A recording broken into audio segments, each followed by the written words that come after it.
You'll be familiar with the term informed consent, and that a doctor needs to get your permission before they do anything significant to your body. But there's a bit of mythology and a lot of confusion about what information a patient actually needs to give truly informed consent. Just see what's going on there.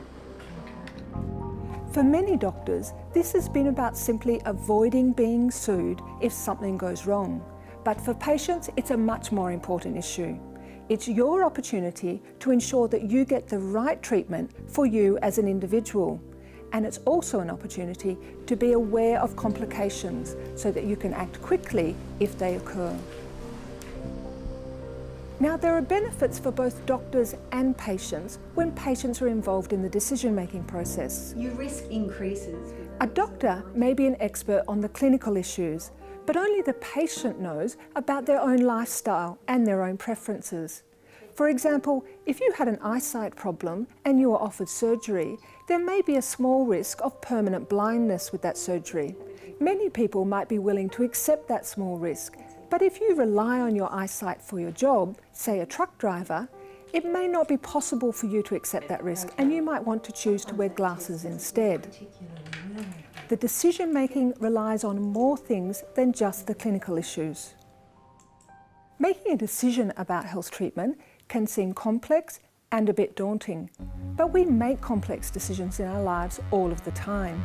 Where to live, what car to drive, what route to take to work in the morning to avoid a traffic jam. Even crossing the road involves multiple options and multiple potential outcomes, including some serious ones.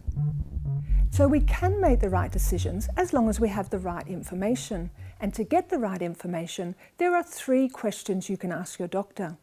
The first is, what are my treatment options? And for almost every condition, there is more than one option. And one you can keep in mind is watchful waiting. That's where you don't actually have any treatment, but you continue to watch the symptoms to see whether they get better or worse. The second question is, what are the expected outcomes for each of the treatment options? And that needs to include the complications. The third question is, how likely is it that each of those outcomes will occur, both success and complications? That's it. Now, we'll have some extra information about this on our website, www.tonictv.com.au, which you can read or download and take along to your doctor to help you have that conversation.